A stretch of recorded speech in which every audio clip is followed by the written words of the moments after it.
go! The JF-17 or Joint Fighter 17 is a lightweight, single-engine, multi-role combat aircraft developed jointly by Pakistan and China. The JF-17 is set to become the backbone of the Pakistani Air Force, complementing the General Dynamics F-16 Fighting Falcon or Viper at half the cost. On the 2nd of March 2007, two small batch production aircraft of the JF-17 were delivered to Pakistan in a dismantled state. They flew for the first time 8 days later on the 10th of March 2007. Since its introduction into active service in 2011, the JF-17 Thunder has accumulated 19,000 hours of operational flight time.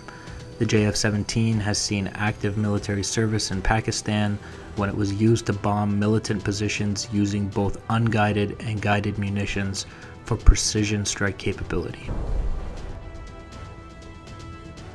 The JF-17 boasts mid-mounted wings of a crop delta configuration. Near the wing roots are the leading edge extensions, which generate a vortex that provides extra lift to the wing at high AOA or angles of attack encountered during combat maneuvers. The flight control system comprises conventional controls with stability augmentation in the yaw and roll axes and a digital fly-by-wire system in the pitch axes. The leading edge slats and flaps and trailing edge flaps are automatically adjusted during maneuvering to increase turning performance. The primary beyond visual range missile used by the JF-17 is the Chinese PL-12 or export variant called the SD-10. The PL-12 or SD-10 is an active radar-guided beyond visual range air-to-air missile. Due to the active radar guidance of the missile, the PL-12 or SD-10 is given a missile designation of Fox 3. The PL-12 is considered comparable to the American AIM-120 AMRAAM and the Russian R-77. In conclusion, the JF-17 is a cheaper alternative to Western multi-role aircraft, but remains very capable in air-to-air combat and precision air-to-ground capability.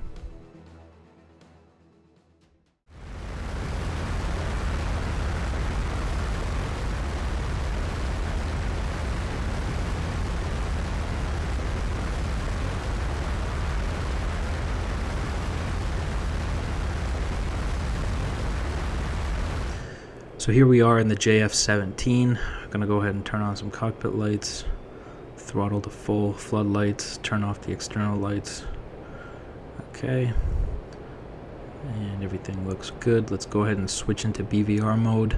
You can see that we got 4 SD-10 missiles. We're going to go ahead and turn on mode 1 interrogation for the IFF and push the TDC out. There's that bandit in the yellow. We're going to IFF him.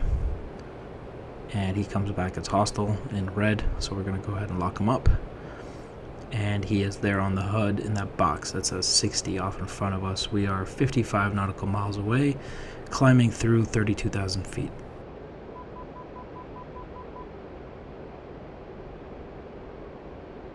Impressive climb rate on this thing.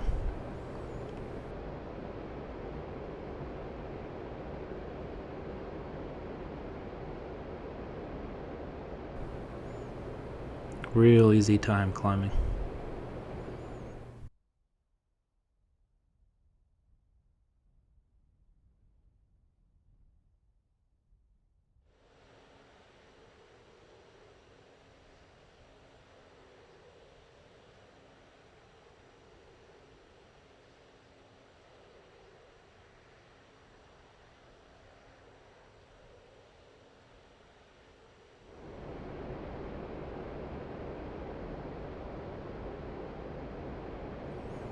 We're now 43 nautical miles away, climbing through 37,000 feet, and looks like the bandit is also climbing.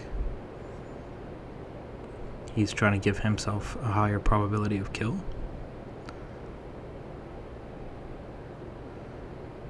And we are climbing through 40,000 feet at this point. 37 nautical miles away. Still nose hot on the bandit. And we've got the in-range cue, which means that our missiles are in range. If you look at the radar screen, you see 2 green lines. The bandit is in front of the back green line, which tells me that he is well within range. Also, see that on the screen there, and also we have the in-range Q on the HUD.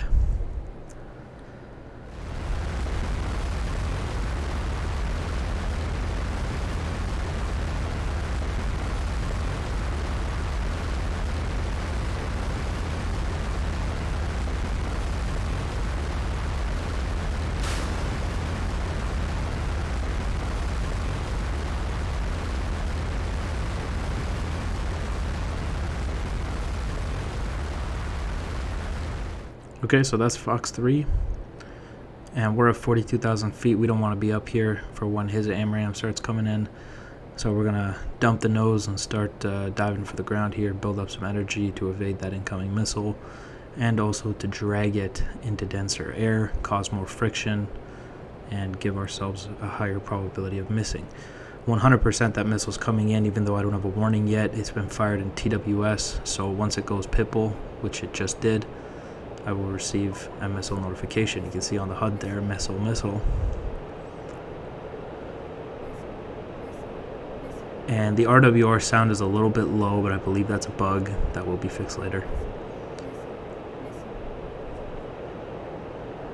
And so we are at 780 knots, so tremendously fast. Highly unlikely that that AMRAAM is going to hit me. Missile's already behind me, it's defeated. Still got the bandit locked up. 12 o'clock, 050. And he just fell off the HUD, so I think he's dead. Yep, there's a smoke plume. He is most definitely dead.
Alright, so really interesting behavior from the SD-10 in the last round.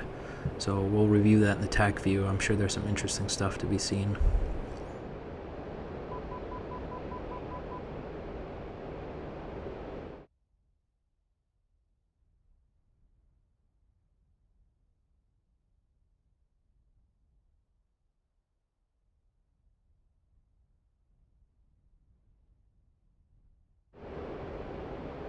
Alright, we got our 4 SD-10s ready to go. Go ahead and set up the IFF. And we're going to push the radar out to 80 nautical. There's the bandit, unknown yellow. We're going to go ahead and hold down the IFF button. He's going to come back as a hostile in red, so we're going to lock him up.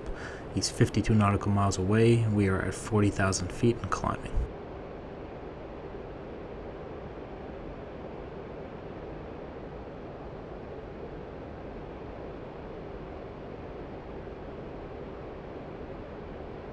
So that green line on the HUD, on the radar screen there, as that red bandit crosses that green line, he's going to be within range of my missile, so I should be getting the in-range Q any second now on my HUD.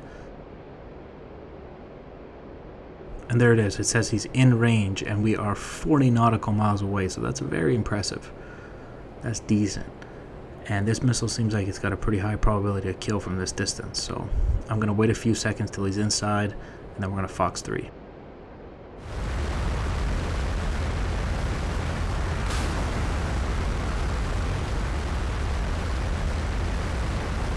Alright, that's Fox 3, and more than likely his AMRAAM is coming in as well. Now we are at 47,000 feet, 30 nautical miles away, so we want to start getting the hell out of here at this point. So I'm going to dump the nose and start pulling out of here. A tiny impact of 9 seconds, 8 seconds, 6, 2, 1. And that missile hit him, I think. I'm pretty sure that missile hit him. Yeah, that RWR ping just went away. I think he's dead. Oh my god, these missiles are crazy. That's unbelievable.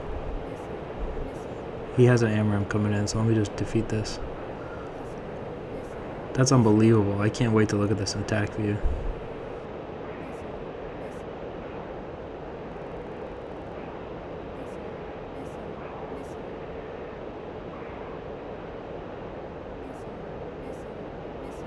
Wow. Yeah, he's gone, man.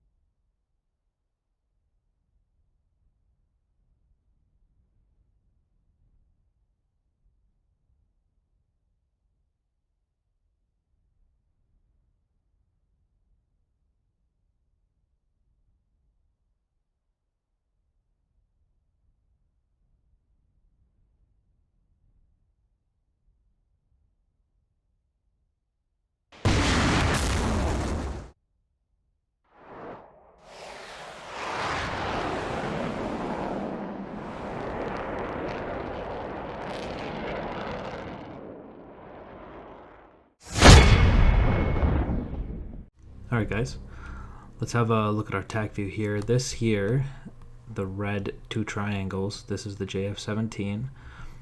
Because the model doesn't exist in Tack View yet, this is what it looks like. I'm sure they'll add that down the road somewhere. But just because it's so new, there's no Tack View model for the JF-17. Off in the distance, about 63 nautical miles away, we got Sunday in the blue F-15C. And today, really the main test here was to test out the SD-10s against the M120 Charlies. So Sunday drops his tank and he starts climbing. And he's headed up to about, he's climbing through 45,000 feet here. And I'm just slowly going up just through 40,000 feet. So Sunday's getting really up there. He knows that he's outranged by the SD-10s. I'm not sure if he knows how badly he's outranged. Neither did I, because these missiles are so new. But because he knows he's outranged, he's going to go high and try to fire that missile and then come back down as fast as he can. So he's up there and he's fired off his missile. He fired at 33 nautical miles. He fired an AIM-120 Charlie. Okay, so it's right here. We can switch over to him. You can see it right there. Okay, AIM-120 Charlie. Come back to me. And so what I'm going to do is just push in a little bit closer. I'm climbing through 42,000 feet here, and I'm seeing on my radar that he changed his vector, so I know that he's dropping his altitude again. So I'm making an assumption that he came up here, fired his missile, and he's already getting out. So I'm making a pretty good, like using that logic, you can make a pretty good educated guess that the guy has fired his missile if you just watch his behavior on the radar. So because we're in the 40,000 feet range, 30 nautical miles is actually right around where you want to start thinking of getting the hell out of here. So I fire off my missile. We got our SD-10 off. It comes off at Mach 3.6, and then I'm going to start diving. And so I'm going to dive down. Again, I'm diving into thicker air, making it harder for that AMRAAM to track me. Let's watch this missile here. And now it's up to Mach 4.1, Mach 4.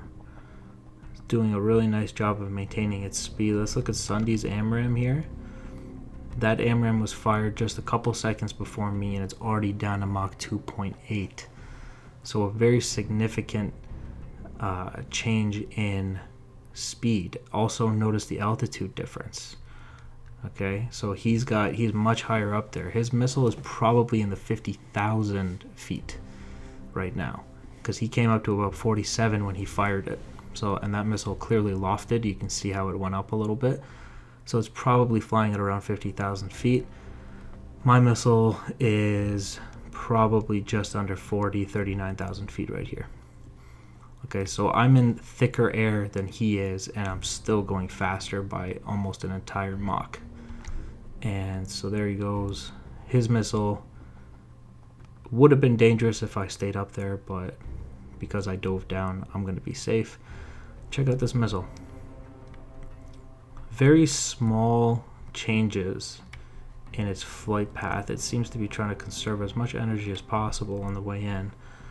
And Sundy has done a very aggressive dive, and he's now traveling at Mach 1.4 at a true airspeed of 868 knots. That is tremendously fast. That would defeat almost any AMRAAM that was fired at Sundy if he was traveling that fast. At Mach 1.4, it would be very difficult for any missile to hit him. So he's got a tremendous amount of speed. Here he is pulling 10 Gs to try to crank away from this incoming missile. This missile is still coming in at 2.6 nautical miles. It was fired at 33 nautical miles away. It's coming in at Mach 2.6. Okay, here it comes. And look at how nicely it just stays with him. It's got the perfect lead. Sundy's up to 12 Gs at some points, just trying not to get hit by this missile. He's done a full crank in the opposite direction. And look at the flight path of this missile. It didn't really do anything crazy. It's very, very interesting how it seems like it's got a different kind of guidance than, we're used to in the DCS environment. And so here it is. And it's going to hit Sundy at Mach 1.7. That's tremendously fast for a missile that was fired from 33 nautical miles away. This is crazy. And he's pulling high Gs at extremely high speeds. And it still hits him.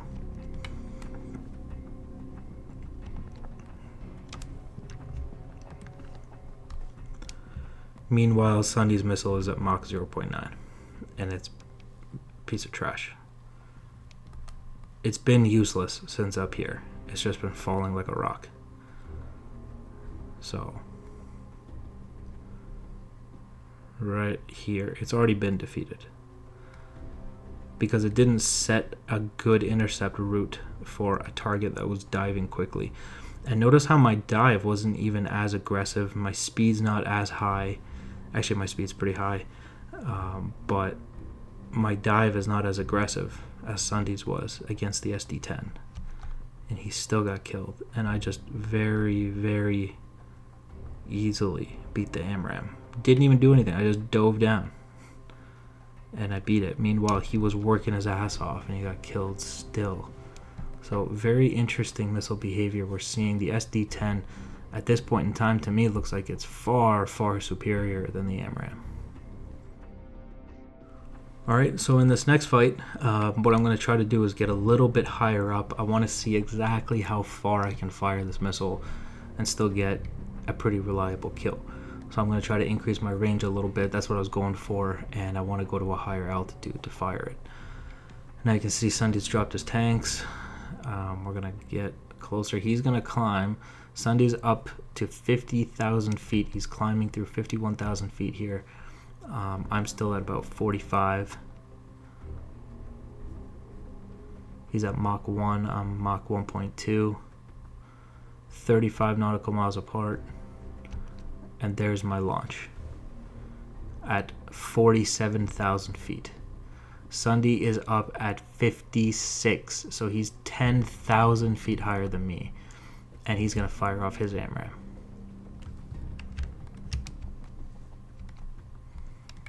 And he's going to try to get closer, apparently. He's waited some time to get that missile off. Now let's watch the, hold on, let's see what speed that missile came off. Mach 2. 1.425. So it gets pretty fast pretty quickly. It's already at Mach 3. It's only been off my wing for a few seconds. And so it is fired in TWS, so he doesn't get a warning until it goes pitbull on him, like any other Fox 3.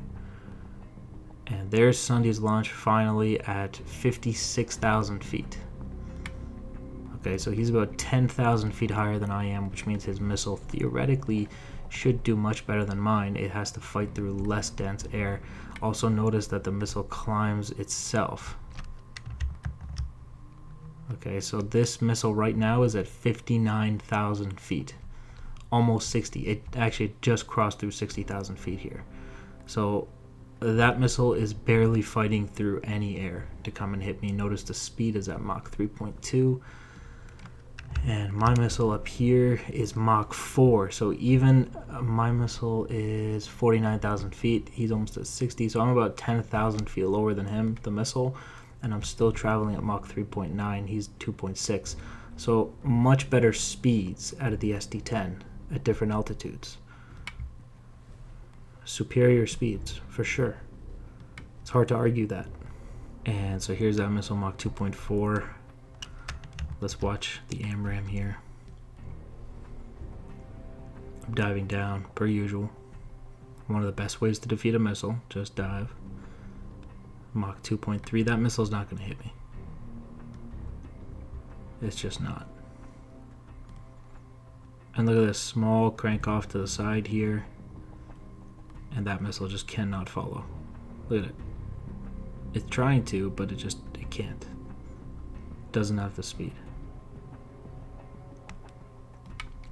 So very easy to defeat an AMRAAM, even one that's launched at 50,000 feet.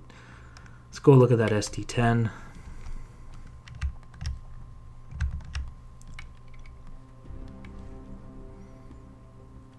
Mach 4.4, I think is 4.5 is the, so 4.7. That's the highest speed that we see the SD-10. And Sunday once again doing a very aggressive dive. Mach 1.4. That missile's coming in Mach 3, 2. Now notice the amazing amount of chaff he's dropped. Now the chaff is generally ineffective if you're not in a notch position, but generally with missiles that have low countermeasure resistance, what you'll see is the guy dump a bunch of chaff, and even if he's not in a notch, you'll see the missile go for it. It does happen from time to time in DCS, especially with low resistance missiles, countermeasure resistance. This missile is not even interested in that chaff, and he dropped a lot of it, man, which means that the SD-10 is probably fairly high in its countermeasure resistance. It's a very strong missile, high speeds, good guidance, and good countermeasure resistance. So that's very interesting from that missile. And it's going to impact Sunday here at Mach 3. Oh my god. Mach 3, that missile is going to hit him. Sunday only managed to get down to 29,000 feet. He barely got halfway down before that missile smoked him. And notice how much further it's traveled than the AMRAAM already. Longer range and faster travel. So to me it looks like it's all around a better missile than the AMRAAM 120 Charlie. I don't really know how that's disputable. Obviously we'll do some more testing down the road if there's some parameters that I haven't found yet, but based on what I'm seeing here, the SD-10 is a very strong missile in DCS. It's very similar, like these are ranges at which you would be firing a Phoenix at a small target. Phoenix is obviously a big bombers, you can fire them at further distances, but when it comes to these small agile planes, you can fire them at 25 to 30 nautical miles and probably get a kill. But they love the chaff. Their countermeasure resistance is low when it comes to the Phoenix. So the SD-10 almost behaves like a Phoenix in terms of range and speed, but with better countermeasure resistance and better guidance. So very, very impressive missile on the JF-17. And for the first time, the F-15C is getting its position challenged in one of the top BVR aircraft in DCS. So I think the top 2 places go to the JF-17 and the F-14 right now. So very, very impressive aircraft. Alright guys, that's going to be the video for today. We'll do more testing with the JF-17 down the road. Just wanted to show off this SD-10 missile because I saw some pretty cool stuff from it. So I hope you guys enjoyed the video. Thank you for watching, and I'll see you next time. Bye guys.